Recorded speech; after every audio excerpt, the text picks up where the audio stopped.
Hey Hermits, welcome back to my channel. My name is Dara and today I'm going to give you a little tour of all of the books that BookTube made me buy.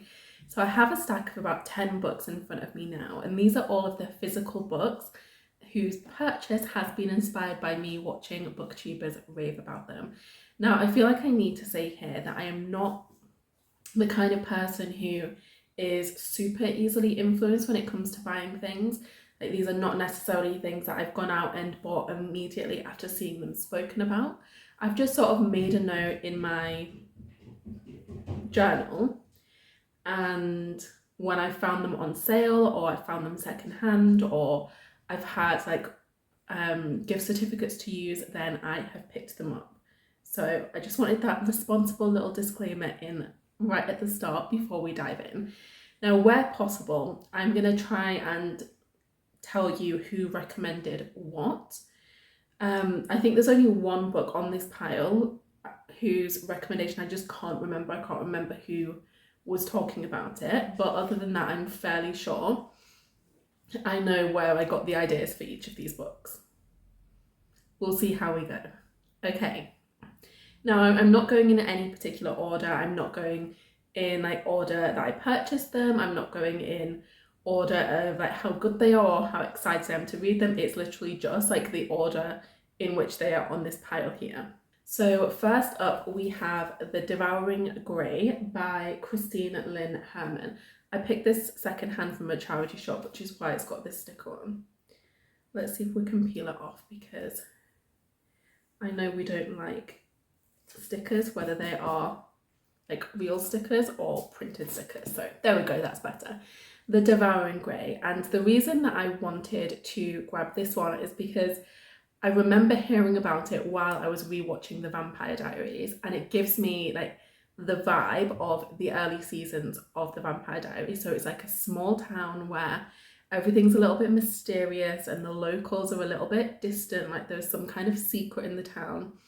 And in this case, somebody new comes to this small town, like a teenage girl, I think, comes to this town, and things start happening. And so she starts trying to unravel what was going on. Plus, I love the cover. I think it's really captivating. This is the one who, like, where I can't remember who recommended it, but I know that I've seen it somewhere. Detransition Baby by Tori Peters. This one was definitely recommended by Lena Norms. I remember, in fact, it was probably in one of the first like real BookTube videos where I really got immersed into the world that I heard her talking about this book. And it immediately captured my attention because it sounds so unlike anything that I've ever read before. I know it was longlisted for a Goodreads award, and it's been on some other prize lists recently. So more people started talking about it and more people started reading it, which is great. And because of that, I'm not gonna like give you a full synopsis. And with most of these books, they're very like sort of well known. So I'm not gonna go into too much detail about the plot, especially because I haven't read a single thing on this stack. These are all definitely unread books that BookTube has made me buy. So I know that Detransition Baby follows a very unconventional family unit. So we have a trans woman, a man who was a trans woman but has detransitioned, and then a woman who is pregnant with his biological child, and they are wanting to raise this child together.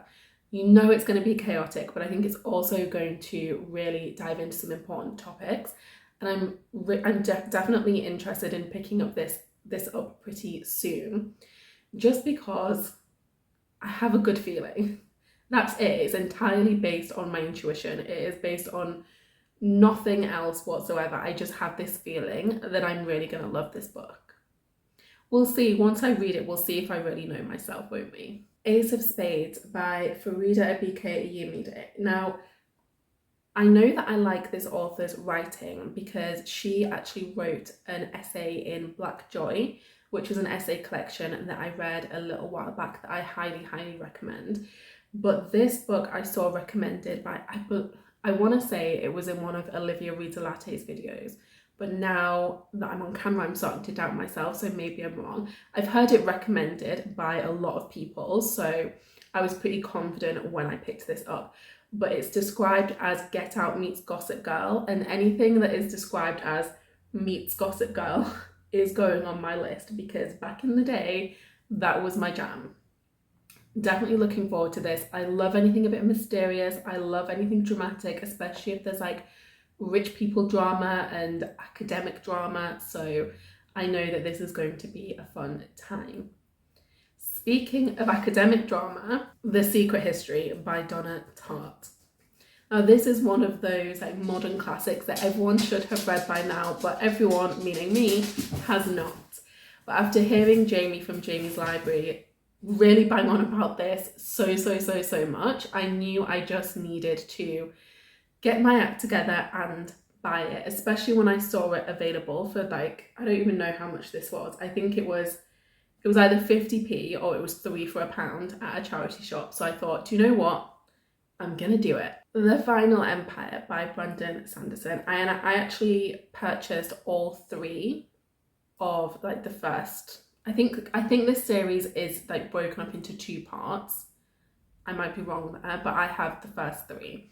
And I picked them all up from a charity shop, and again it was 3 for £1, so I just got all 3 because they're in immaculate condition. But the reason that I picked this up is because I was feeling cocky, okay? I was feeling cocky. I had started reading a little bit of fantasy and hadn't found it as challenging as I thought. So I thought, do you know what? I'm going to go big. And after hearing Christine from the Roomies Digest talk about this so much and talk about buddy reading it and rave about it and really get excited about it, I was like, okay, maybe this is a direction I can go in. And then when I saw them for such a steal, I thought, do you know what? I'm not going to lose anything by just grabbing those. What if I love them? The House in the Cerulean Sea by T.J. Klune. So when I first started this channel, even though I wasn't really posting regularly, I used it as an, let's say, excuse to watch way more booktube videos than I had been previously. And at that time, that is when everyone was really raving about this book. And I remember a couple of people in particularly really just gushing about it profusely. So I know Alexandra Rosalind absolutely adored this book and recommends it. I know Elias really loved this book. I think he even described it as one of his favourite books of all time. And just hearing them talk about how happy and uplifting it was is what spoke to me, because I actually bought myself this book as a birthday gift. And so I do this every year. I'll buy myself usually 3 or 4 new books. It's usually the only time of year that I'll buy myself new books and not secondhand books or ebooks. And at the time, I was just going through it a little bit in my personal life, and I needed something to make me happy. And this seemed to fit the bill. When I purchased it, I read a few chapters, but then I'd gone past my really melancholic need an uplift time. And so it was no longer fulfilling a need. So I decided to pause and wait until I needed something light and needed something upbeat again. In the Dream House by Carmen Maria Machado. Now this one I picked up on Noelle Gallagher's recommendation. I remember when she read this, when she discovered this author, and could not stop talking about her. Loved her so much, loved her writing style. And for the most part, Noelle and I have very similar reading tastes, so I knew that I would want to pick this up. I've also heard some other people talk about it too, and it does sound very much like it's something that I'm going to enjoy. Enjoy seems the wrong word, because I know that it centers a story of domestic violence, but I think I'm going to get a lot from reading this book. A Dowry of Blood by S.T. Gibson. This one came via recommendation of Chloe from Books with Chloe. I remember her reading this as part of one of her 24-hour romance readathons that she does with her friends. And as soon as I heard this mentioned, I was like, oh my god, I want this book. So essentially it is a Dracula retelling, but it focuses more on the brides of Dracula than Dracula himself. And it is written by the first of those brides. I believe that, again, it centers a very toxic, abusive relationship, but I've heard that the writing is so beautiful. And I remember during that vlog, Chloe was literally like highlighting and underlining every other line. So I just feel like the language itself as well as the story is going to be very, very captivating. St. Lucy's Home for Girls Raised by Wolves by Karen Russell. This one was recommended by Alexandria Roslin. It's actually the only short story collection on this list. And this one just seems like it's going to be fun. So it seems like it's described as being like very imaginative, very weird, very funny, a bit dark, very, very humorous. And that just speaks to me. I've really been trying to learn to love short story collections. And it's been a long process. Like a lot of the short story collections I've read in my life have been kind of dull, kind of pretentious, but I am starting to get more of a feel for what my taste is like in that format. And this feels like it is going to fit the bill for me. So I'm excited to get to this when I finish the current short story collection that I'm reading. Last but not least, we have Norma by Sarah Blake. This one was recommended by Alexandria the Grey, and it really does sound fabulous. I love this cover as well. I love this cover. So this is a retelling of the story of Noah and the Ark from the perspective of Noah's wife. So she's really talking about what it's actually like to be with a man who is so dedicated to a crazy mission, to be locked on a boat with all of these animals. Like what do you do with all of these wild animals? To be on this boat not knowing when the flood will end, to like all of the challenges that nobody actually thinks about when you read stories like that. And I've heard that it's really beautifully written, it's harrowing, it's emotional, I just think that it's going to be really brilliant. Hearing Alexandria talk about it made me think like, yes, that is something that I want to pick up as soon as I can and read even sooner.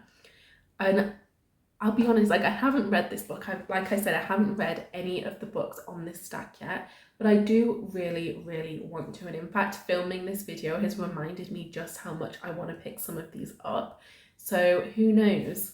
Very, very soon you might just be hearing about 1, 2, 3, maybe more of these in a monthly wrap up. We'll see how we go.